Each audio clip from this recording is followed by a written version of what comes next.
உழைப்பு அப்படின்னு வந்து பேசும்பொழுது ஸ்மார்ட் ஒர்க் அண்ட் ஹார்ட் ஒர்க்னு வந்து ரெண்டு விஷயம் வந்து கேள்விப்பட்டிருக்கோங்க. வியர்வை சிந்தி ரத்தம் சிந்தி உழைக்கிறது வந்து ஹார்ட் ஒர்க்.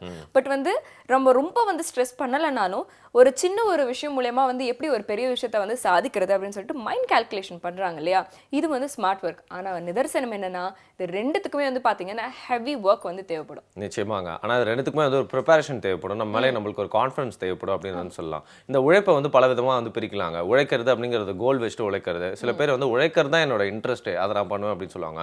நீங்க சொல்ற மாரி சில பேர் வந்து ஸ்னீக்கா வொர்க் பண்ணிட்டு போயிட்டே இருப்பாங்க. சில பேர் வந்து 6 மணி ஆஃபீஸ் முடிஞ்சுச்சா? எல்லாம் போனோம்னா கண்டிப்பா இன்னும் 1 மணி நேரம் வந்து பாஸ் முன்னாடி வேலை செஞ்சு காட்டுவேன் அப்படின்னு சொல்லிட்டு வேற மாரி உழைப்பாங்க அப்படின்னு வந்து சொல்லலாம். ஸோ உழைக்கிறது அப்படிங்கிறது டிஃப்ரெண்ட் விஷயங்களா இருந்தாலும், தன்னோட வாழ்க்கையில் நிறைய தடைகள்லாம் தாண்டி வந்து உழைச்சு முன்னேறி இன்னைக்கு ஒரு மனிதரை நம்ம முன்னாடி நிறைய விஷயங்கள் நம்மளுக்கு சிறப்பாக சொல்லிட்டு இருக்காரு கலியமூர்த்தி ஐயா. அவர் உழைப்பை பற்றி சொல்கிறப்போ ரொம்ப ஆப்டாக இருக்கும் அப்படின்னு சொல்லலாம். என்ன சொல்கிறாரு அப்படிங்கிறத பார்க்கலாம்.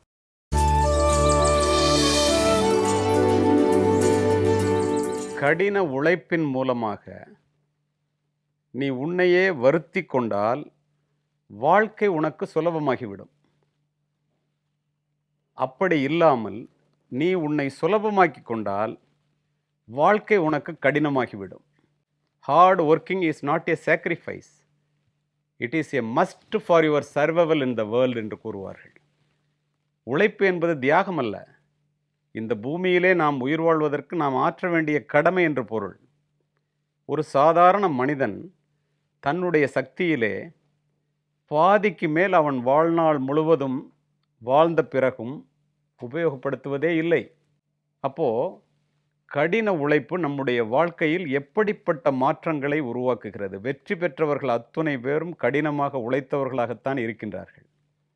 எதிர்பார்ப்பிற்கு அதிகமாக உழைப்பவர்களை எதிர்கொண்டு வரவேற்கிறது உலகம் என்பதுதான் உண்மை. மெய்வருத்தம் பாரார், பசிநோக்கார், கண் துஞ்சார், கருமமே கண்ணாயினார் என்று படித்திருப்போம். தன்னுடைய வேலையில் தன்னுடைய உழைப்பில் கவனமாக இருப்பவர்கள் மற்ற எதை பற்றியும் கவலைப்பட மாட்டார்கள் என்பது பொருள், அதனுடைய பொருள். திரு ஏபிஜே அப்துல் கலாம் அவர்கள் கூட அழகாக கூறுவார், நீ நிரூபித்தால் அங்கீகரிக்கப்படுவாய், நிரூபிக்காவிட்டால் நிராகரிக்கப்படுவாய் என்று கூறுவார். கடின உழைப்பின் மூலமாக நாம் நம்மை நிரூபித்தால் இந்த உலகம் நம்மை தலையில் தூக்கி வைத்து கொண்டு ஆடும். அதே நேரம் நாம் உழைப்பதற்கு தயாராக இல்லை என்றால் எந்த இடத்துல இருந்தாலும் நாம் ஒதுக்கப்பட்டு விடுவோம். உழைப்பு நமக்கு எப்படி நம்மை முன்னேற்றம் தெரியுமா? பிறப்பு நமக்கு கால்களை தருகிறது, உழைப்பு நமக்கு சிறகுகளை தரும்.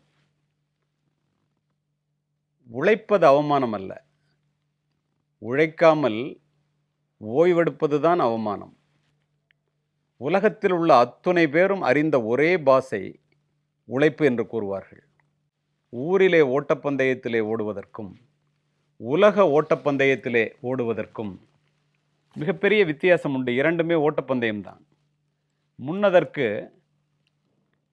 முயற்சி குறைவு, உழைப்பு குறைவு. பின்னதற்கு மிக கடுமையாக உழைக்க வேண்டும், அதிகமாக வியர்வை சிந்த வேண்டும். ஏன் தெரியுமா அந்த வித்தியாசம்? சரித்திரத்தை படிப்பவனுக்கும் சரித்திரத்தை படைப்பவனுக்கும் வித்தியாசம் இருக்க வேண்டுமா அல்லவா?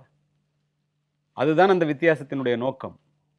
யாரெல்லாம் கடினமாக உழைக்கிறார்களோ அந்த உழைப்பிற்கு ஏற்ற ஊதியத்தை அவர்கள் பெறுவார்கள் என்பது இதனுடைய பொருள். இதற்காக ஒரு 2 உதாரணங்களை நான் உங்களுக்கு சொல்லுகின்றேன். அதற்கு முன்னால், எப்போ பார்த்தாலும் பிஸியாக இருக்கிறேன் நான் அப்படின்னு சில பேர் சொல்லுவாங்க.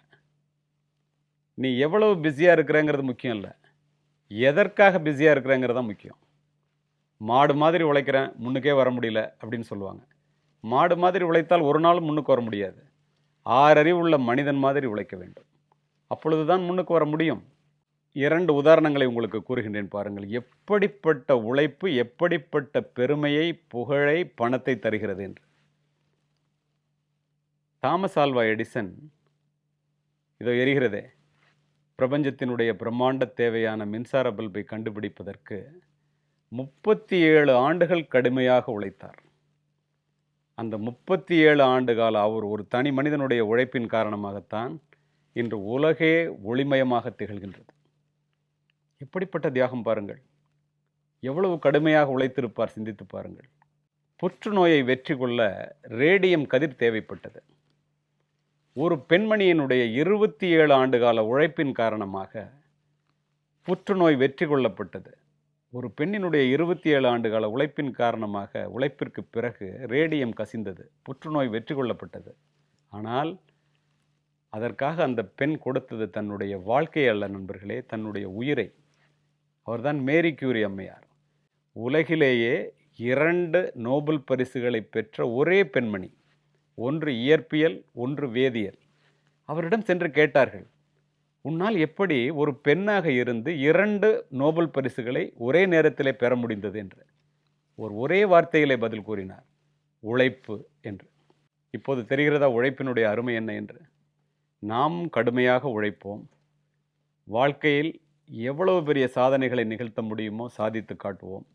சாதிக்க விரும்புபவர்கள் அத்துணை பேருக்கும் உந்து சக்தியாக, ஊன்றுகோலாக, பின்புலமாக இருப்பது உழைப்பு மட்டுமே என்பதை அறிந்து கொள்வீர்களாக.